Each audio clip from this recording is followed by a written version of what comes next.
Hello friend, चलिए निर्वाचन प्रक्रिया तथा निर्वाचन आयोग के बारे में पढ़ते हैं। Electoral process and election commission, unit 7 का 11 चैप्टर है। तो इलेक्शन कमीशन है, उसकी संरचना देख लेते हैं और इसको अनुच्छेद 324 में दिया हुआ है। तो प्रारंभ में वर्ष 1950 में निर्वाचन आयोग एक सदस्यीय था, इसमें मुख्य निर्वाचन आयुक्त हुआ करते थे। वर्ष 1989 में निर्वाचन आयोग को 2 सदस्यीय बना दिया गया। वर्ष 1990 में निर्वाचन आयोग को फिर से 1 सदस्यीय बना दिया गया। वर्ष 1993 से निर्वाचन आयोग को 3 सदस्यीय बना दिया गया है। प्रथम मुख्य निर्वाचन आयुक्त सुकुमार सेन थे तथा वर्तमान में मुख्य निर्वाचन आयुक्त ओम प्रकाश रावत है। तो ये अभी तो राजीव कुमार है, राजीव कुमार, तो याद रखिएगा। राजीव कुमार वर्तमान में chief election commission of India है। निर्वाचन आयोग की स्वतंत्रता एवं स्वायत्तता, तो मुख्य निर्वाचन आयुक्त एवं अन्य आयुक्तों की नियुक्ति राष्ट्रपति द्वारा की जाती है। संविधान में निर्वाचन आयोग की स्वतंत्रता एवं स्वायत्तता पर बल दिया गया है।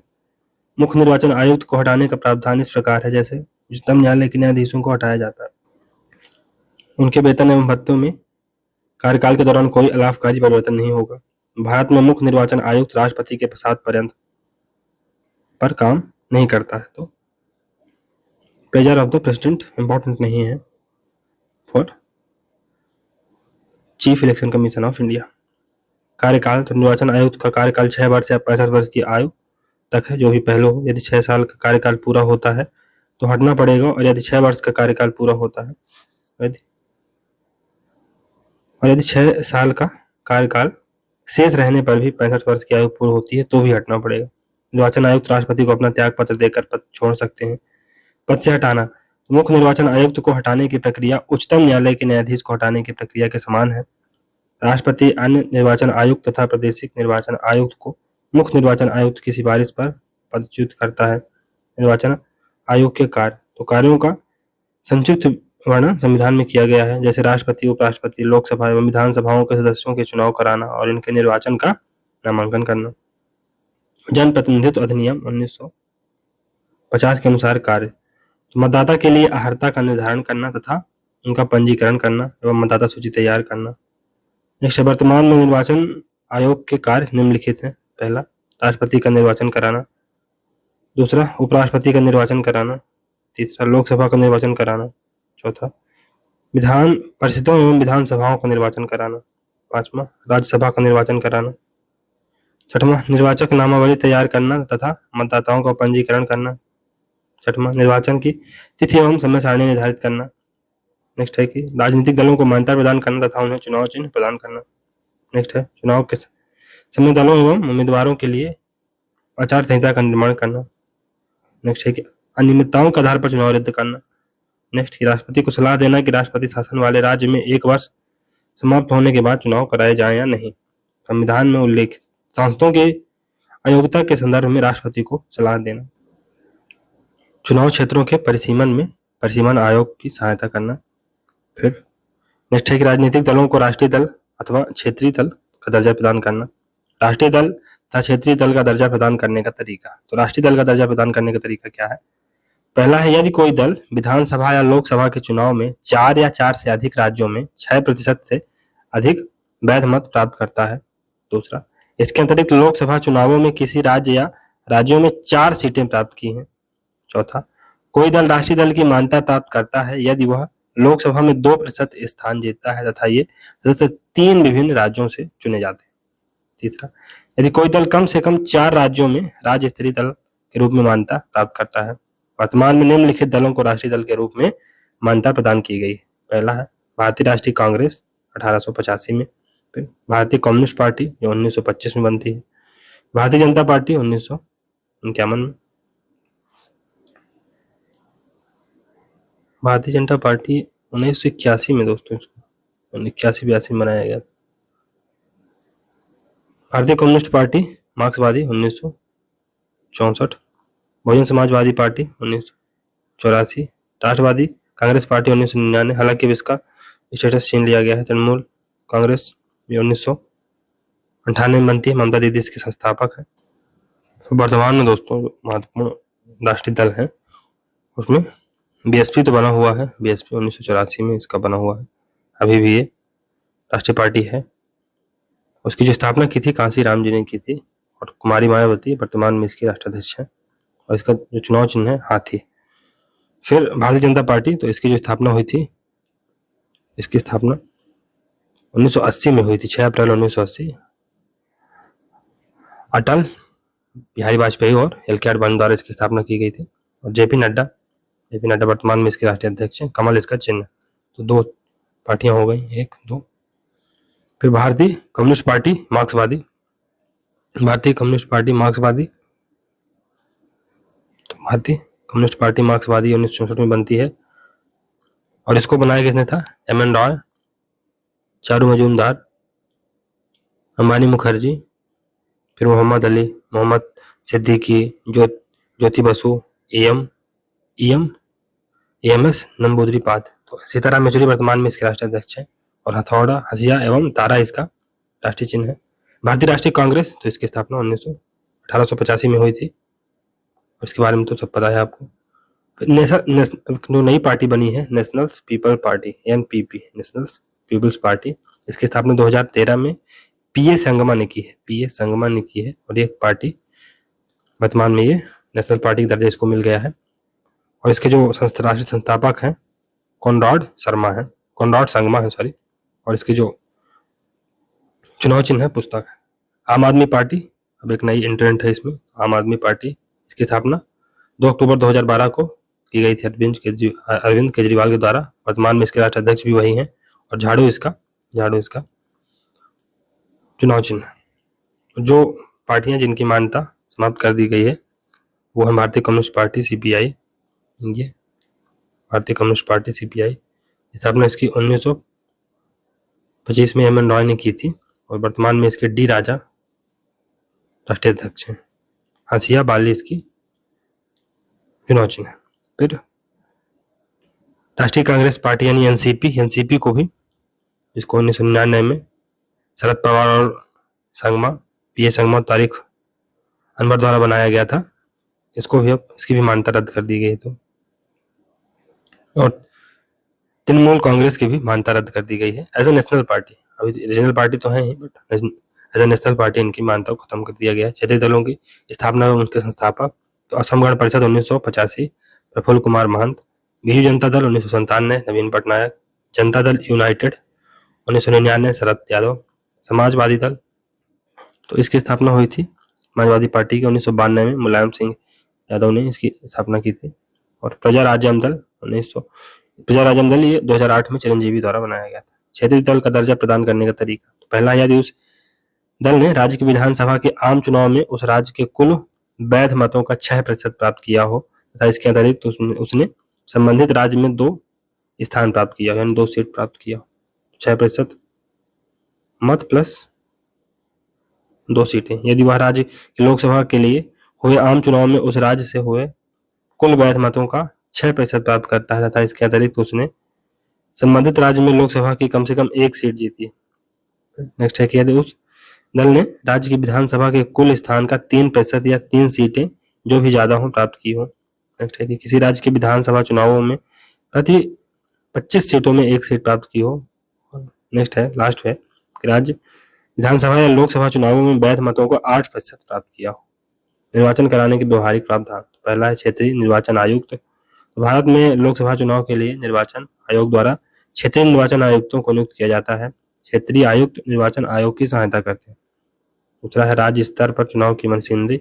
राज्यों में चुनाव के लिए राज्य सरकार द्वारा अधिकारियों की सूची चुनाव आयोग को सौंपी जाती है। चुनाव आयोग इन अधिकारियों में से राज्य के मुख्य निर्वाचन अधिकारी की नियुक्ति करता है। जनपद स्तर पर तो जिलाधिकारी जनपद निर्वाचन अधिकारी के रूप में कार्य करता है। निर्वाचन आयोग के वर्तमान में परिवर्तित कार्य। तो 1990 के बाद निर्वाचन आयोग का उभार भारतीय राजनीतिक परिदृश्य में एक प्रभावी संस्था के रूप में हुआ। वर्ष 1990 के बाद एक और विधायिका एवं कार्यपालिका का ह्रास हुआ, तो दूसरी ओर निर्वाचन आयोग एवं न्यायपालिका की भूमिका में उत्तरोत्तर वृद्धि देखी। 1990 के बाद संघ में अल्पमत और गठबंधन की सरकारों का दौर चला। भारतीय राजनीति में संघ शासन में 1996 से वर्ष 1999 के बीच में 3 वर्षों में लोकसभा चुनाव आयोजित हुए। इसलिए 90 के दशक में निर्वाचन आयोग की भूमिका ज्यादा शक्तिशाली बनकर उभरी। अब यह 5 वर्षों में केवल एक बार दिखने वाली संस्था नहीं रही, राज्य विधानसभा चुनाव भी हर वर्ष होने लगे हैं, इसलिए निर्वाचन आयोग की भूमिका प्रभावी बनी। यह उल्लेखनीय है कि वर्ष 1971 से पहले भारत में संघ एवं राज्य विधानसभा के चुनाव एक साथ होते थे, परंतु 1971 में पहली बार संघ एवं विधानसभा के चुनाव अलग-अलग समय पर होने लगे। चुनाव आचार संहिता। तो वर्ष 1990 के बाद भारतीय राजनीति का अपराधीकरण हुआ तथा अपराधियों का राजनीतिकरण हुआ, यानी politicisation of criminals and criminalisation of politics. चुनाव में धनबल का बहुमत का प्रभाव प्रयोग किया गया और जाति धर्म जैसे तत्वों का भी अधिकाधिक उपयोग किया गया। परिणामस्वरूप स्वतंत्र एवं निष्पक्ष चुनाव आयोजित करना बहुत बड़ी समस्या बन गई। निर्वाचन आयोग ने चुनाव आचार संहिता को सख्ती से लागू किया। यद्यपि उल्लेखनीय है कि चुनाव आचार संहिता का प्रयोग निर्वाचन आयोग ने वर्ष 1960 के दशक से ही प्रारंभ कर दिया था, लेकिन इसका प्रभावी और महत्वपूर्ण प्रयोग 1990 के बाद टीएन सेशन के कार्यकाल में देखा गया। चुनाव आचार संहिता का मूल उद्देश्य निम्नलिखित है। पहला, सरकार में रहने वाले सत्ताधारी दल को सरकार में रहने का किसी प्रकार का लाभ प्राप्त न हो। दूसरा, सभी लोगों के लिए चुनाव में समान अवसर प्रदान किया जाए। और तीसरा, कोई भी प्रत्याशी जाति धर्म या पैसे का प्रयोग करके चुनाव को प्रभावित नहीं करता या नहीं करेगा। लागू होना। तो निर्वाचन की तिथि घोषित होने के साथ ही चुनाव आचार संहिता लागू हो जाती है। प्रावधान। चुनाव आचार संहिता के अंतर्गत चुनाव की तिथि की घोषणा के बाद सरकार किसी प्रकार की नई योजनाओं का ऐलान या शुरुआत नहीं करेगी।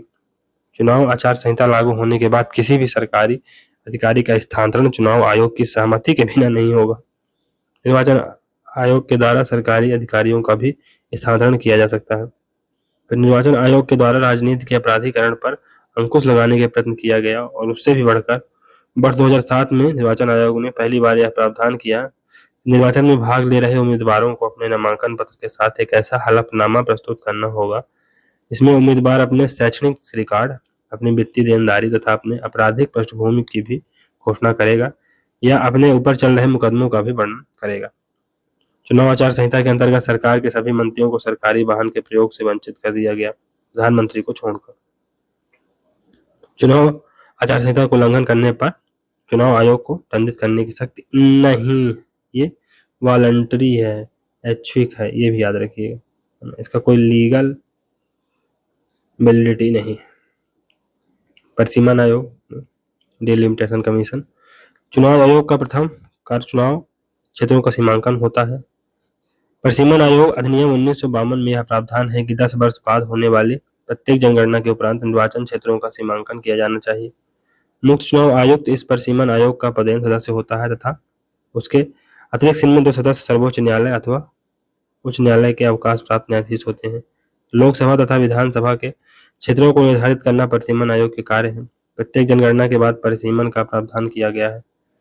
पहला परिसीमन आयोग 1951 में, दूसरा 1961 में, तीसरा 71 में।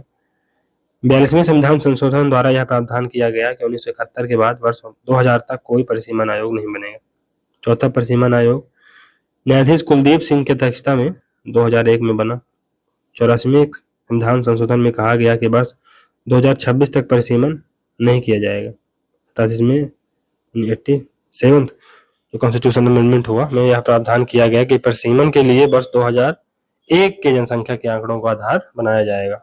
कुलदीप सिंह की अध्यक्षता में बने आयोग से सीटों की संख्या नहीं बढ़ाई गई, लेकिन अनुसूचित जाति और अनुसूचित जनजाति के सदस्यों के आरक्षण की संख्या में वृद्धि हुई। वर्ष 2002 में परिसीमन के बाद लोकसभा में अनुसूचित जातियों के लिए 84 सीटें आरक्षित थीं, जबकि लोकसभा में अनुसूचित जातियों के लिए 47 सीटें आरक्षित थी।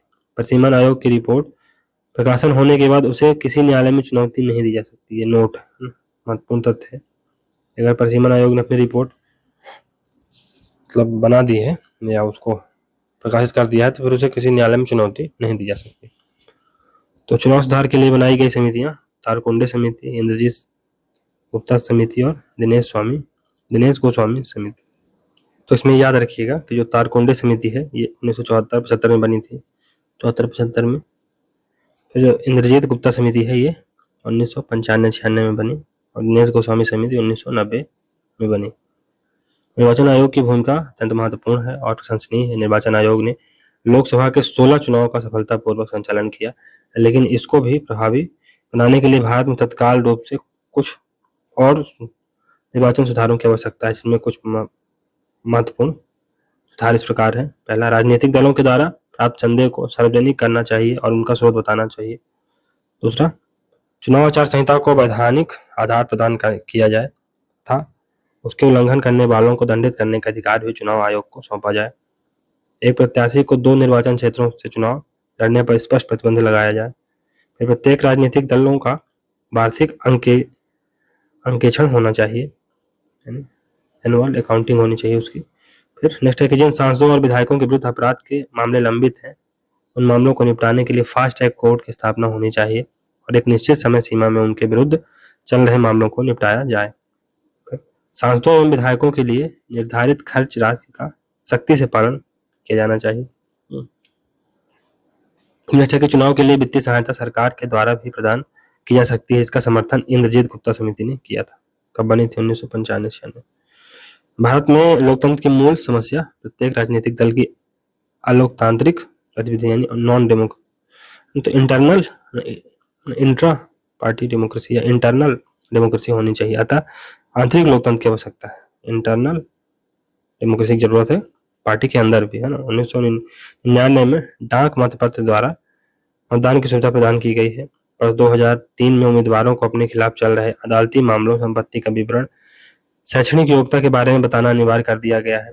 वर्ष 2011 से बड़े राज्यों के लिए निर्वाचन खर्च की सीमा 40 लाख रुपए कर दी गई तथा अन्य राज्यों तथा केंद्र शासित प्रदेशों के लिए निर्वाचन खर्च की सीमा 16 लाख, पांडिचेरी में लोकसभा क्षेत्रों में 33 लाख तथा विधानसभा के क्षेत्रों के लिए 8 लाख रुपए है। दिल्ली में लोकसभा के लिए 40 लाख तथा विधानसभा के लिए 14 लाख रुपए सीमा है। वर्ष 2003 में यह भी प्रावधान किया गया कि सरकार संसद और विधानसभा चुनाव में मान्यता प्राप्त दलों के उम्मीदवारों को निःशुल्क मतदाता सूची अथवा अन्य आवश्यक चीजों की पूर्ति करेगी। 20,000 रुपए से अधिक का चंदा प्राप्त करने पर उस दल को उसकी सूचना निर्वाचन आयोग को देनी होगी। अब ये 2000 हो गया। चुनाव प्रचार की अवधि 14 दिन निर्धारित की गई है। फिर निर्दलीय प्रत्याशी की मृत्यु होने पर चुनाव स्थगित नहीं किया जाएगा। निर्वाचन की अधिसूचना लोकसभा चुनाव के लिए राष्ट्रपति जारी करते हैं तथा विधानसभा चुनाव के लिए अधिसूचना राज्यपाल जारी करते हैं, लेकिन निर्वाचन की तिथि की घोषणा चुनाव आयोग द्वारा किया जाता है। पुनर्मतगणना का आदेश पीठासीन अधिकारी यानी जिलाधिकारी देता है। बजट 2017 में चुनाव सुधारों से संबंधित निम्नलिखित प्रयास, तो कोई भी राजनीतिक दल किसी भी व्यक्ति से अधिकतम नगद 2,000 रुपए से ज्यादा नहीं ले सकता है। प्रत्येक दल आयकर अधिनियम के तहत आयकर रिटर्न भरेंगे।